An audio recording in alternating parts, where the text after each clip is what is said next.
During this 2017 fishing season, I landed my personal best lingcod, measuring out at 37 inches and around 16 pounds. For this episode, I thought it'd be a good idea to go over the jig that I use to catch this fish, along with what I do to set it up when I'm out rock cod fishing on the Central Coast.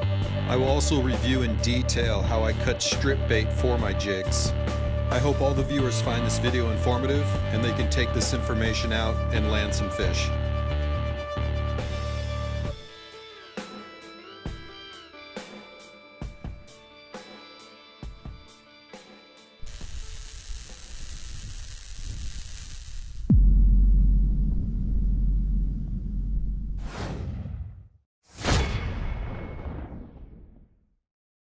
The jig that I landed my personal best lingcod for 2017 was a lingcod jig. This particular model is called the Living Squid. I like this jig a lot for a few different reasons. One, it's extremely durable. Two, it's razor sharp. If you look at it, it's extremely thin. And this will get down to the bottom extremely quick. There's not that much drag on it. When I landed that lingcod, I was around 180 feet of water. You don't want to waste a lot of time waiting for your lure to get down to the bottom. So that's one of the number one reasons why I like this one. It gets down to the bottom quick. When I'm setting up my rod and reel for a rock cod trip, I always place a ball bearing swivel on it. The reason why is because I'm not ever fishing with just one particular jig. I'm usually flipping through a bunch of different ones. Between my lingcod jigs and my realistic wrap tatties, you don't know which one's going to work the best that day. I mean, fish change their mind on these things constantly. So you really got to put in your work and find out what's working best. On a particular day I landed my lingcod, it was that lingcod jig that did it. On any other day, it could have been the realistic wrap. So you always want to have that ball bearing swivel placed on there because it's just quicker and easier just to flip through and switch out lures throughout the day. Plus, you're not having to retie constantly and wasting your leader line. Whenever I head out rock cod fishing, I'm usually fishing with small pieces of squid tipped to my hooks. The reason why I do this is I find that I get better hookup ratios and better quality fish when I have that extra scent on my jig along with that extra bit of movement. With that said, you don't need to have it. I can catch fish on this jig just as well as anything else, in all honesty. It's just I find, like I said, I get better fish and it typically happens a little more frequent. So what I want to do today is just show you basically how I cut my bait. You just don't go to the store and get your squid and just slap it on there. I mean, it works, but this stuff's not cheap.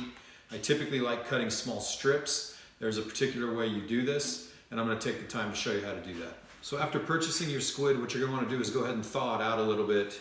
I don't like to thaw it out all the way. It's a lot easier to work with when it's a little frozen. So the next step is just go ahead and open up the box, and what you're going to find inside is whole pieces of squid. Just to know the parts, you have the stabilizing fins, you have the mantle, you have the head, and then you have the tentacles. So you're going to want to go ahead and lay that flat out on your cutting board. Grab your favorite knife. I like using the Danco knives. You're going to basically take the blade and you're going to cut from the top of the mantle to the bottom towards the head. From that point, I like to usually typically cut the head off and kind of save that to the side.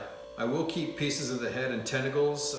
A lot of times you'll find that strips might not be working, heads might, full pieces might, so I like to take a kind of a barrage of different shapes and sizes, but normally I'm using the strips. So once you got the head put to the side, go ahead and you have the mantle that's already cut halfway down. You're going to go ahead and open that up.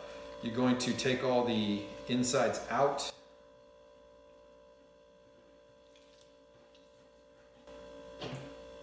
Once you have that, you have a flat piece of the mantle, and all you're going to do is cut it into 4 strips. And what you're left with is small strips, just like that. So I'll typically just take one of these, hook it onto that, and that's it. Hey guys! We hope you enjoyed watching Ryan land his personal best lingcod and showing us how he rigs to slay these monsters.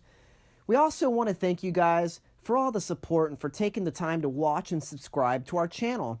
We spend days filming and editing these epic fishing adventures, and we're so excited to share them with you. Now you can also check us out on Instagram and Facebook. Keep watching our videos and help us out by telling all your friends.